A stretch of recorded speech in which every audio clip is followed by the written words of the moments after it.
الشیطان الرجیم بسم اللہ الرحمن الرحیم قد خسر الذین کذبوا بلقاء اللہ حتی اذا جاءتهم الساعة بغتة قالوا یا حسرتنا على ما فرطنا فیہا وهم يحملون أوزارهم على ظهورهم ألا ساء ما يزرون آمنت بالله صدق الله العلي العظيم وصدق رسوله النبي الأمين الكريم أما بعد اللہ رب العزت کی دی ہوئی خصوصی توفیق کی بدولت ایک مرتبہ پھر ہم اور آپ جمعۃ المبارک کی ان مبارک ساعتوں میں اللہ کا ذکر کرنے کے لیے، اس کی یاد کرنے کے لیے، اس کے دین کی باتیں سننے کے لیے، دین کی باتیں سنانے کے لیے اور اس کی بارگاہ عالیہ میں سربسجود ہونے کے لیے اکٹھے ہوئے ہیں۔ اللہ رب العزت سے دعا گو ہوں کہ ہم تمام کے یہاں آنا، یہاں بیٹھنا، کلام کرنا اور کلام سننا اللہ رب العزت اپنی بارگاہ عالیہ میں قبول و مقبول فرمائے۔ سورۃ الانعام آیت نمبر 30 کی آپ کے سامنے تلاوت کی ہے۔ ان آیات کا نزول مکے میں ان لمحات میں ہو رہا ہے جب کم و بیش 10 سال سے زیادہ کا عرصہ حضور علیہ الصلوۃ والسلام کو بیت چکا ہے اس مکے کی وادی میں تبلیغ کرتے ہوئے، اور مکے کے اختتامی ایام چل رہے ہیں، اختتامی دن وہ مکمل ہو رہے ہیں، اور حضور علیہ الصلوۃ والسلام کفار مکہ ان کو تبلیغ دین مستقل کرنے کے بعد اب فیصلہ کن حالات کی طرف جا رہے ہیں جس کے اندر الٹیمیٹلی حضور کو ہجرت کرنی تھی۔ ان لمحات میں جب حضور علیہ الصلوۃ والسلام کفار مکہ کو دعوت دیتے ہیں اللہ کی طرف، اللہ کے دین کی طرف، اس کی تعلیمات کی طرف، اور ان کو اس طرف ابھارتے ہیں کہ دیکھو ایک روز ایسا آئے گا کہ جب تم کو مرنا ہوگا، قیامت ہوگی، تمہیں اللہ کی بارگاہ میں کھڑا ہونا ہوگا۔ اللہ رب العزت ان تمام اعمال کا جو زندگی میں تم نے کیے ہوں گے تم سے حساب اور کتاب لے گا۔ فَمَن يَعْمَلْ مِثْقَالَ ذَرَّةٍ خَيْرًا يَرَهُ، جس نے ذرہ برابر نیکی کی ہوگی، ذرہ برابر بھلائی اور خیر کا کام کیا ہوگا، اس کو اس کا بہترین بدل عطا کیا جائے گا۔ وَمَن يَعْمَلْ مِثْقَالَ ذَرَّةٍ شَرًّا يَرَهُ، اور جس نے ذرہ برابر نافرمانی کی ہوگی، شر کا کام کیا ہوگا، اللہ کی تعلیمات، اس کے احکامات کے خلاف کچھ کیا ہوگا، تو اس کو اس کا بدل اس دن دیا جائے گا۔ حضور علیہ الصلوۃ والسلام اہل مکہ میں ان تعلیمات کو عام کر رہے ہیں، ان کو سمجھا رہے ہیں، ان کو بتا رہے ہیں کہ دیکھو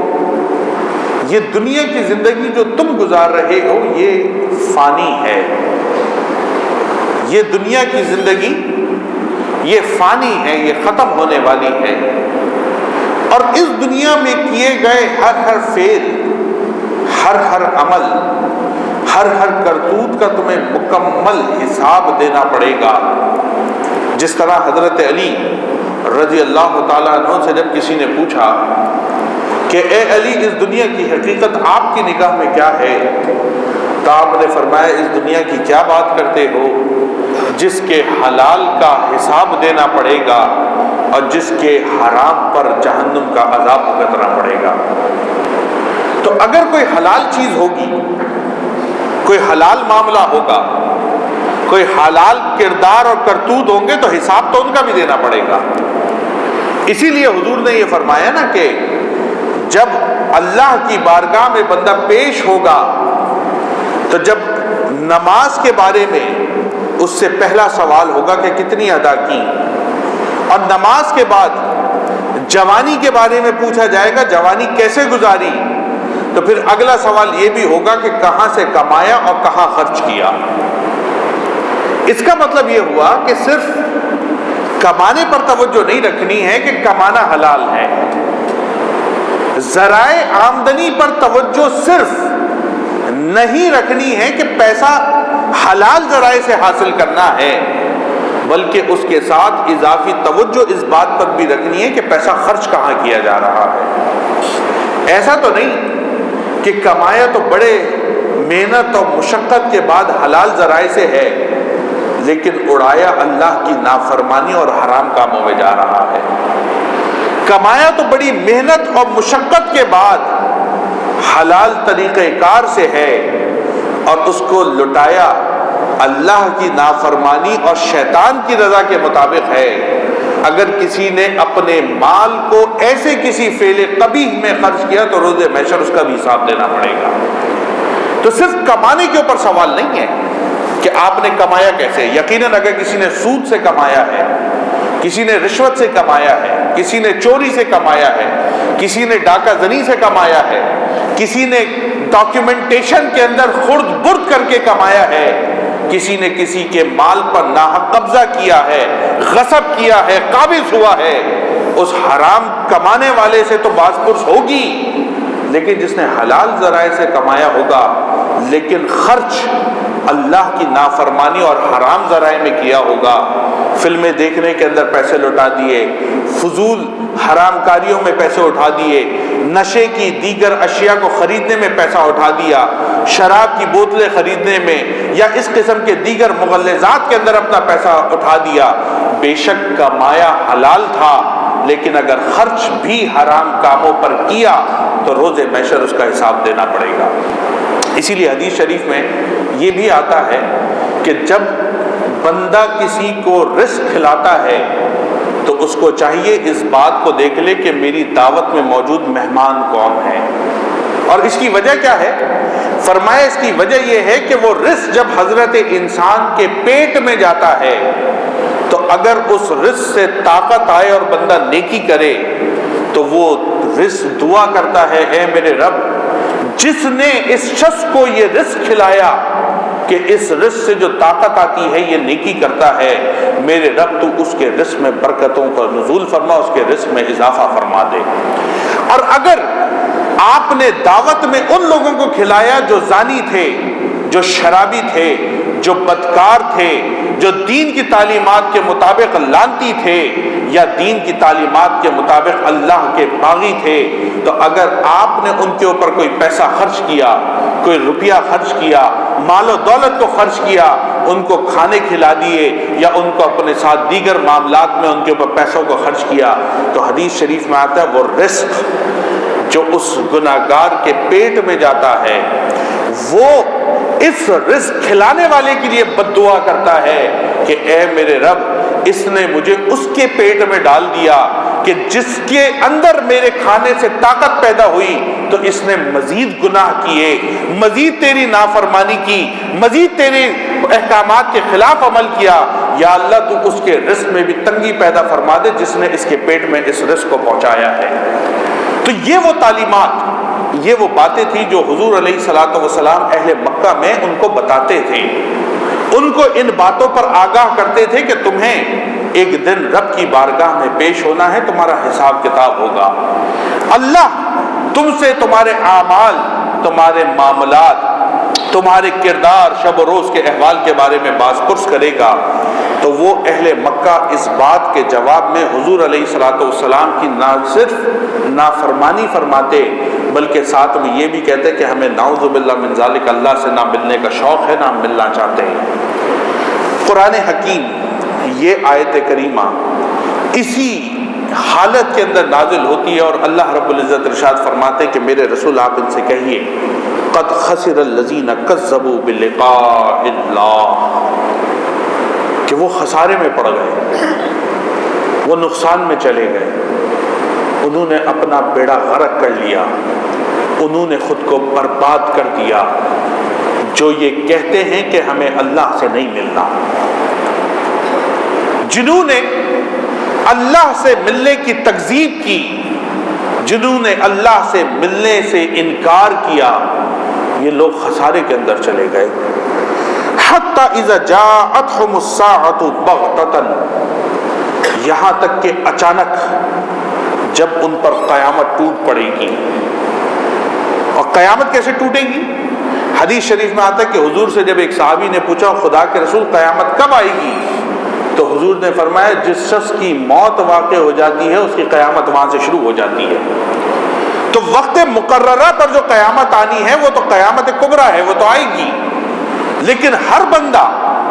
جس کی سانس کی لڑیاں اس کے جسم سے جدا ہو جاتی ہیں اس کی قیامت کے معاملات تو اسی لمحے سے شروع ہو جاتے ہیں۔ تو حضور نے کیا فرمایا کہ اس کی موت اس کی قیامت کی ابتدا ہے۔ تو اللہ فرماتے کہ حتی اذا جاءتهم الساعة بغتة، جب اچانک وہ قیامت آ کر ان کو جھپٹ لے گی، ان کو پکڑ لے گی، تو اب ان کو یہ احساس ہوگا کہ ہم نے کیا کیا ہے۔ تو اللہ فرماتے پھر وہ کہیں گے قالوا یا حسرتنا علی ما فرطنا فیہا، وہ کہیں گے اے ہمارے رب ہائے افسوس ہماری اس تقصیر پر، ہماری اس کوتاہی پر، ہماری اس کمی پر جو ہم نے آخرت کو جھٹلایا اور تیری بارگاہ میں پیش ہونے سے ہم اس وقت غافل رہے۔ تو اللہ فرماتا ہے وَهُمْ يَحْمِلُونَ أَوْزَارَهُمْ عَلَى ظُهُورِهِمْ، تم دیکھو گے ان کی کمروں کے اوپر بوجھ لدا ہوا ہوگا، ان کے گناہوں کا، ان کی بدکاریوں کا، ان کے برے افعال کا، ان کے کردار کی کوتاہیوں کا وہ بوجھ ان کی کمروں پر لدا ہوا ہوگا۔ الا ساء ما یزرون، اللہ فرماتے یہ کتنا برا بوجھ ہے جو انہوں نے اپنے کاندھوں پر اٹھایا ہوا ہے۔ حدیث شریف میں آتا ہے حضور علیہ الصلوۃ والسلام آپ نے ارشاد فرمایا کہ جب کوئی اللہ کا بندہ اس دنیا سے رخصت ہوتا ہے، فرمایا قیامت کے دن جب اس کو اٹھایا جائے گا، اگر وہ بندہ نیکوکار ہوگا، اللہ کا ذاکر ہوگا، اللہ کی یاد میں رہنے والا ہوگا، اللہ سے ڈرنے والا ہوگا، شریعت کی پاسداری کرنے والا ہوگا، دین پر عمل کرنے والا ہوگا، جب یہ بندہ اپنی قبر سے نکلے گا تو حدیث شریف میں آتا ہے انتہائی خوبصورت شکل کا ایک نوجوان اس کے سامنے کھڑا ہوگا۔ یہ بندہ اس کو دیکھے گا تو دیکھ کر سوال پوچھے گا تو کون ہے؟ تو وہ بندہ جواب دے گا میں تیرے وہ نیک اعمال ہوں جو تو دنیا میں کیا کرتا تھا، دنیا میں تو نے نیکی کر کے میرے بوجھ کو اٹھایا۔ جس طرح ہم نے ماضی میں یہ بات عرض کی نا کہ نیکی میں کلفت ہوتی ہے، مشقت ہوتی ہے، محنت لگتی ہے، تو وہ جواب دے گا کہ جس طرح دنیا میں تو نے مشقت کر کے میرے بوجھ کو اٹھایا، آج قیامت کے دن تیرے بوجھ کو میں اٹھاؤں گا، وہ اس کو اپنے کاندھے پر سوار کر کے اللہ کی جنت تک پہنچا دے گا۔ حضور نے فرمایا لیکن جو گناہ گار شخص ہوگا، جو اللہ کا نافرمان ہوگا، جو اللہ کی نافرمانی میں زندگی گزارنے والا ہوگا، جس کی زندگی بدکاری میں گزری ہوگی، بد افعالی میں گزری ہوگی، بے حیائی اور بے غیرتی کے معاملات شب و روز کرتے میں گزری ہوگی، جب ایسا شخص قبر کے پیٹ میں جائے گا اور قیامت کے دن اسے اٹھایا جائے گا، حدیث شریف میں آتا ہے جیسے ہی قبر سے نکلے گا تو انتہائی بدصورت ایک نوجوان جس کے پورے وجود سے بدبو کے خلے اٹھتے ہوں گے، یہ بدبودار شخص اس کے سامنے کھڑا ہوگا۔ یہ بندہ پوچھے گا تو کون ہے؟ تو حدیث شریف میں آتا ہے وہ شخص، وہ بدبودار جسم والا جوان اس کا جواب دے گا میں تیرے وہ بد اعمال ہوں وہ تیری بدکاریاں ہوں، وہ تیری حرام کاریاں ہوں جو تو دنیا میں کیا کرتا تھا۔ دنیا میں تو مجھ پر سوار تھا۔ نیکی والے نے کیا کہا تھا؟ دنیا میں میں تجھ پر سوار تھا۔ یہ کہے گا کہ دنیا میں تو مجھ پر سوار تھا، تم میرے اوپر سوار ہو کے بدکاریاں کرتا تھا، آج کے دن میں تیرے اوپر سوار ہوں گا۔ وہ منو بوجھ اس بندے کے کاندھوں پر لاد دیا جائے گا، اور وہ بوجھ اس کے کندھوں پر لدنے کے بعد اس کو جہنم کی طرف روانہ کر دیا جائے گا۔ قرآن حکیم کی یہ آیت اسی طرف اشارہ کر رہی ہے کہ اللہ فرماتا ہے الا ساء ما یزرون، یہ کتنے خسارے والے لوگ ہوں گے جو اتنا برا بوجھ اٹھا کر روز قیامت اللہ کی بارگاہ میں پیش کیے جائیں گے۔ حدیث شریف میں آتا ہے، یہ جو آیت کریمہ ہم تلاوت کر رہے ہیں کہ اللہ نے فرمایا وہ سارے خسارے میں ہوں گے کہ جو اللہ سے ملنے کی تکذیب کرتے ہیں۔ حدیث شریف میں آتا ہے حضور علیہ الصلوۃ والسلام اس موضوع پر اپنی ازواج میں بیٹھے ہوئے گفتگو فرما رہے تھے۔ اس بات کو ذہن میں رکھیے، یہ حضور کا طریقہ تھا کہ اپنی ازواج کی تربیت کرتے تھے۔ آج ہم اس چیز سے غافل ہیں۔ ہماری تربیت کا جو مرکز اور منبع ہوتے ہیں وہ ہماری اولاد ہوتی ہے، یقیناً ہونی چاہیے، اس میں تو کوئی انکار نہیں ہے، لیکن ہماری ازواج، ہماری بیویاں، اگر ان کی تربیت میں اور آپ نہیں کریں گے تو پھر کون کرے گا؟ اگر اچھی بات، بھلے کی بات، خیر کی بات، اچھائی کی بات انہیں میں اور آپ نہیں سکھائیں گے تو کون سکھائے گا؟ حضور کا طریقہ یہ تھا کہ اپنی ازواج میں بیٹھ کر ان کے درمیان بھی ان باتوں کی تبلیغ فرماتے تھے تاکہ ان کی بھی اصلاح ہو، ان کی بھی تربیت ہو۔ تو حضور علیہ الصلوۃ والسلام آپ نے اس آیت کریمہ کی تلاوت فرمائی کہ وہ سارے لوگ خسارے میں ہوں گے جو اللہ سے روز قیامت ملنے کو ناپسند کرتے ہیں۔ تو آپ کی ازواج میں سے ایک زوجہ محترمہ، انہوں نے حضور کی بارگاہ میں عرض کی، فرمایا اللہ کے رسول، عمومی طور پہ تو ہم لوگ موت کو ناپسند کرتے ہیں، عمومی طور پر ہر انسان موت کو ناپسند کرتا ہے کہ وہ مر جائے، اس کی جان نکل جائے۔ تو خدا کے رسول، کیا یہ بات کہ وہ سارے لوگ خسارے میں ہوں گے اللہ کے ملنے کو ناپسند کرتے ہیں، تو کیا یہ سارے لوگ خسارے والے ہوں گے جو موت کو ناپسند کرتے ہیں؟ تو حضور نے فرمایا نہیں، میری بات کا یہ مطلب نہیں ہے۔ حضور نے فرمایا میری بات کا مطلب یہ ہے کہ جو بندہ نیکی کرتا ہے، زندگی نماز پڑھنے میں، روزہ رکھنے میں، زکوٰۃ دینے میں، حج کی ادائیگی میں، گناہوں سے بچنے میں، خطاؤں سے محفوظ رہنے میں، اللہ کے حرام کردہ شراب، زنا، بدکاری اور بدفعلی سے خود کو بچانے میں گزار دیتا ہے، جب اس کی موت کا وقت قریب آتا ہے تو اللہ کا فرشتہ اس کے سامنے جب پیش ہوتا ہے تو انتہائی خوبصورت چہرے کے ساتھ پیش ہوتا ہے، اور وہ حسین ترین چہرہ اتنا حسین اور دلکش ہوتا ہے کہ اللہ اگر اس کو کوئی اور اس نیکی کا بدل نہ بھی دے، اس خوبصورت چہرے کی زیارت اس کی تمام نیکیوں کا بدل بن جایا کرتی ہے۔ وہ اتنے خوبصورت چہرے سے آتا ہے، اور پھر آنے کے بعد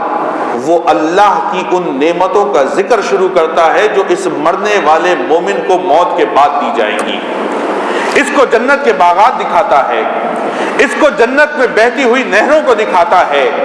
اس کے اندر ساتھ جو قبر میں ہونے والے اچھے معاملات ہیں وہ کھول کھول کر بیان کرتا ہے، اور اس کو دکھاتا ہے دیکھ تو نے جو نیکیاں کی اللہ تجھے یہ مقام دینے والا ہے۔ فرماتے ہیں یہ خوشی میں دیوانہ ہو کر کہتا ہے کہ مجھے مرنا ہے تاکہ میری روح نکل جائے، میں اپنے رب کی بارگاہ میں پہنچوں، اس کی نعمتوں سے مالا مال ہو جاؤں۔ جو بدکار ہوتا ہے،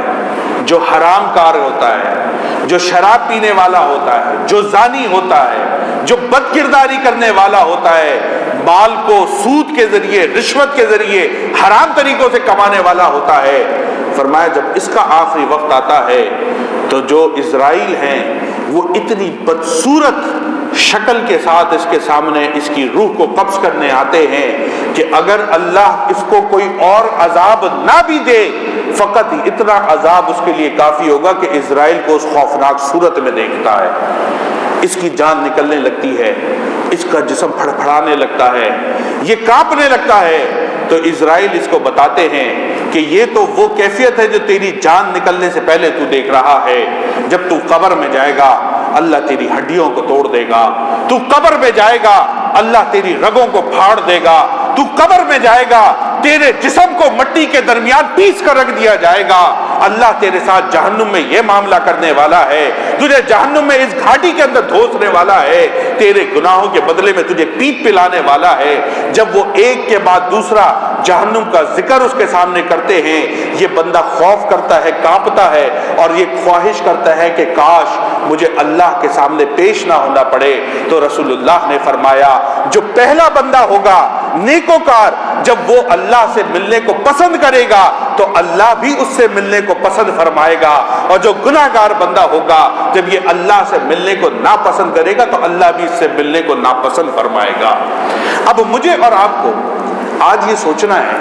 کہ مجھے اور آپ کو اللہ کا کون سا بندہ بننا ہے. وہ بندہ جو سراسر قرآن کے مطابق خسارے میں ہے, نقصان میں ہے, اپنی بدعمالیوں کی وجہ سے, اپنی کوتاہیوں کی وجہ سے, اپنی بد کرداریوں کی وجہ سے, یا مجھے اور آپ کو وہ بندہ بننا ہے جو روز قیامت اللہ کی بارگاہ میں جب پیش ہوگا تو اللہ رب العزت اس سے راضی ہو جائیں گے, وہ اپنے رب سے راضی ہو جائے گا. اپنی زندگی کا محاسبہ اسی طرز پہ کریں. آپ دیکھ رہے ہیں یہ ایک بہت بڑی ویو اس وقت ابھری ہوئی ہے. یہ 8 مارچ کے حوالے سے آپ تمام کے پاس رپورٹس آ رہی ہیں, اطلاعات آ رہی ہیں. یہ 400-500 آوارہ قسم کی عورتیں ہیں جن کو شریعت کی تعلیمات کے مطابق عورت کہنا جائز نہیں ہے, کیونکہ عورت جو ہے یہ آر سے ہے, اور آر کے معنی ہی شرم و حیا کے ہیں, ڈھپی ہوئی چیز کے ہیں. جو چیز خود ہی ڈھپی ہوئی نہیں رہی, جس نے اپنے بدن کو خود یہ کہنا شروع کر دیا کہ میرا جسم میری مرضی, حالانکہ جو مومن ہے اگر یہ کلمہ پڑھنے والے تو ان سے یہ پوچھنا چاہیے کہ اللہ تو فرما رہا ہے کہ ان اللہ اشتری من المؤمنین انفسهم واموالهم بان لهم الجنہ, کہ اللہ نے تو مومنین سے ان کے جان اور مال دونوں خرید لیے ہیں جنت کے عوض میں. تو اگر تم مومن ہو تو تم بکاؤ مال ہو. اگر میں اور آپ مومن ہیں تو ہم بکاؤ مال ہیں, کیونکہ ہم نے اللہ سے سودا کیا ہوا ہے. اللہ ہم نیکی کریں گے تو جنت میں داخل کرنا, ہمارا تو سودا ہوا ہے. اگر تم کافر ہو, تم مومن نہیں ہو,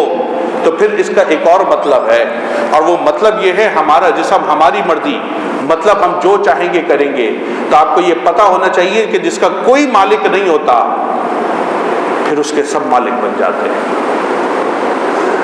جس کا کوئی مالک نہیں ہوتا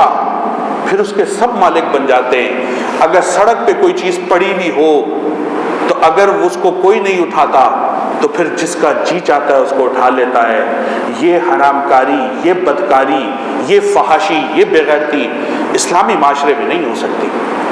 ہمارا ایک تمدن ہے, ہمارے یہاں ایک حیا کا کانسیپٹ ہے. ہم ہر عورت کو یا تو اپنی ماں کی جگہ دیتے ہیں, یا بہن کی جگہ دیتے ہیں, یا بیٹی کی جگہ دیتے ہیں. اور اگر جو ہماری عورت بیوی بنتی ہے ہم اس کو بھی دوسرے کی ماں, بہن, بیٹی کی نظر سے عزت دیتے ہیں, اور اس کے بعد اس کے جائز حقوق کو پورا کرتے ہیں. ہم اپنی عورت کو آوارہ نہیں کر سکتے. تو اگر یہ معاملات ہو رہے ہیں تو مجھے اور آپ کو نہ صرف خود اپنے آپ کو ان معاملات سے بچانا ہے, بلکہ اپنی ماؤں کو, اپنی بہنوں کو, اپنی بیٹیوں کو ایجوکیٹ کرنا ہے. ان کو سکھانا بھی ہے کہ یہ جو رستہ ہے یہ وہ سراسر خسارے کا رستہ ہے, کہ دنیا کی زندگی بے شک تمہاری چند دنوں میں عیاشی سے گزر جائے گی, لیکن جب موت سے پہلے اسرائیل تمہارے سامنے ہوں گے اور بھیانک چہرہ لے کر آئے ہوئے ہوں گے تو یہ ساری لذتیں خسارے میں چلی جائیں گی اور تم اس عذاب کو برداشت نہیں کر سکو گے. یہ شعور, یہ فکر معاشرے میں اجاگر کریں, خود بھی ان گناہوں سے بچنے کی کوشش کریں, لوگوں کو بھی بچائیں, تاکہ اللہ رب العزت ہمیں دنیا میں بھی امن و امان عطا فرمائے اور روز محشر ہم سے راضی ہو جائے, اور راضی کرنے کے بعد اپنی جنت میں ہمیں جگہ عطا فرمائے. وآخر دعوانا ان الحمد للہ رب العالمین.